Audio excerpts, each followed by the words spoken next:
Carthage was a mighty city, a beacon of power and influence in the ancient world. Its grandeur and strategic location made it a hub of commerce and culture, attracting traders, artisans, and scholars from far and wide. The city's architecture was a marvel, with towering structures and intricate designs that spoke of its advanced engineering and artistic prowess. Carthage was not just a city, it was a symbol of human ingenuity and ambition. It stood on the coast of North Africa, a prime location that allowed it to control the Mediterranean Sea. The city's port was bustling with activity as ships from different parts of the world docked to trade goods, ideas, and cultures. Carthage's dominance over the sea routes made it a formidable maritime power, and its influence extended far beyond its shores. The city's strategic position also made it a target for rival powers, leading to numerous conflicts and wars.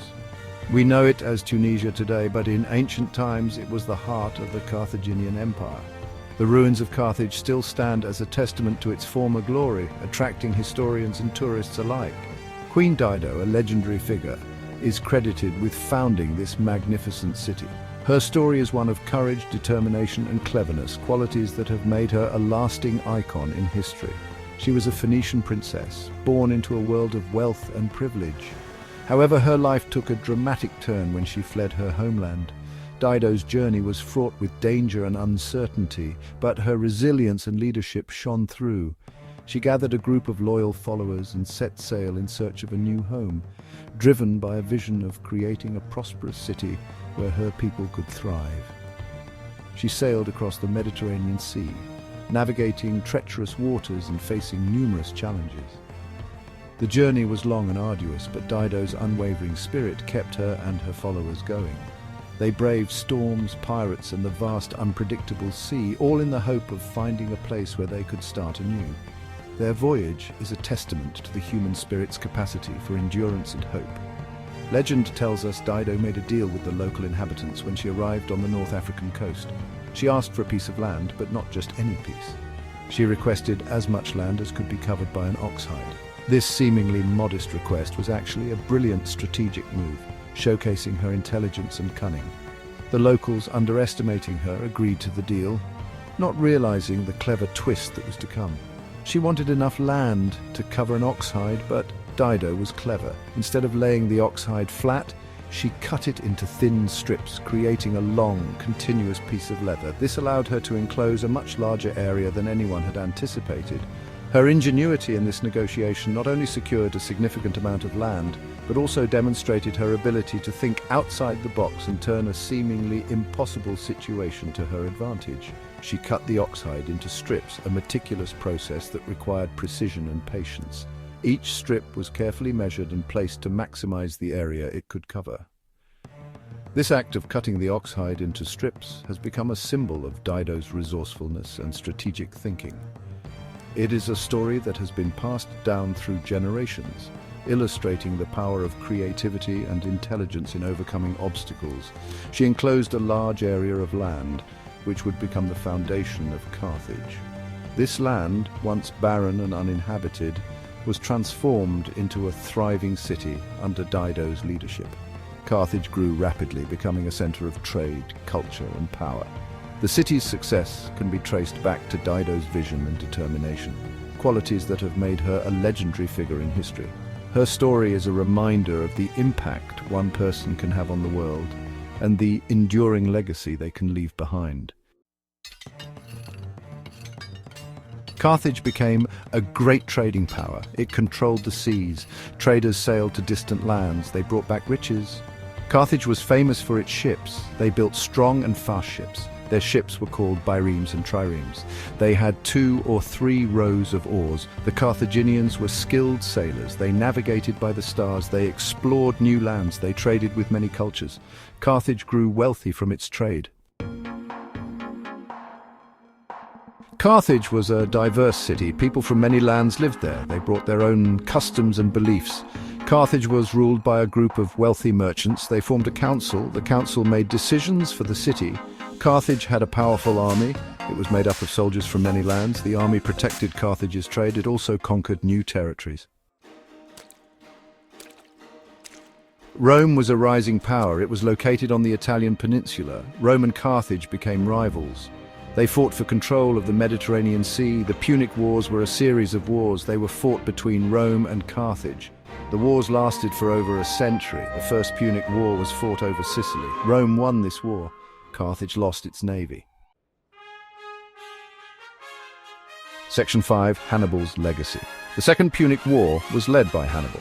This conflict, which took place between 218 and 201 BC, was one of the most significant wars of the ancient world. Hannibal, a military genius from Carthage, was determined to challenge the might of Rome. His strategies and tactics would leave an indelible mark on military history. He was a brilliant Carthaginian general. Hannibal invaded Italy. His invasion was not just a simple military campaign. It was a daring and audacious move that took the Romans by surprise. Hannibal's ability to inspire and lead his troops was unparalleled, and his name would become synonymous with military brilliance. He crossed the Alps with elephants. This incredible feat is one of the most famous episodes in military history.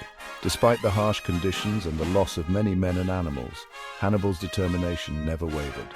The sight of war elephants descending from the Alps struck fear into the hearts of the Roman soldiers. Hannibal won many victories against Rome. His tactical genius was evident in battles such as the Battle of Trebia, the Battle of Lake Trasimene, and the Battle of Cannae. Each victory showcased his ability to outmaneuver and outthink the Roman commanders. He defeated the Romans at Cannae.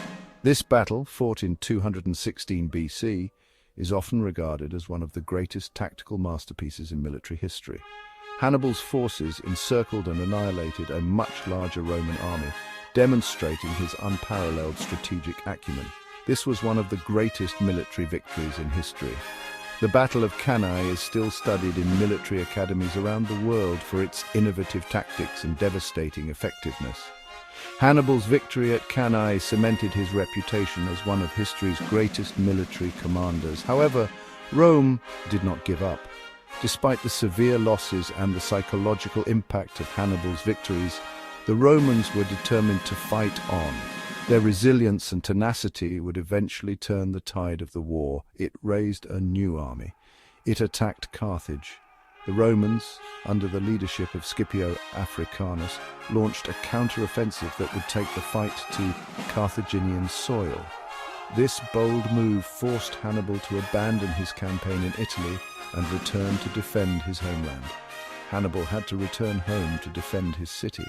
Despite his best efforts, the tide had turned against him. The Battle of Zama in 202 BC would mark the end of Hannibal's campaign and the beginning of Rome's dominance in the Mediterranean.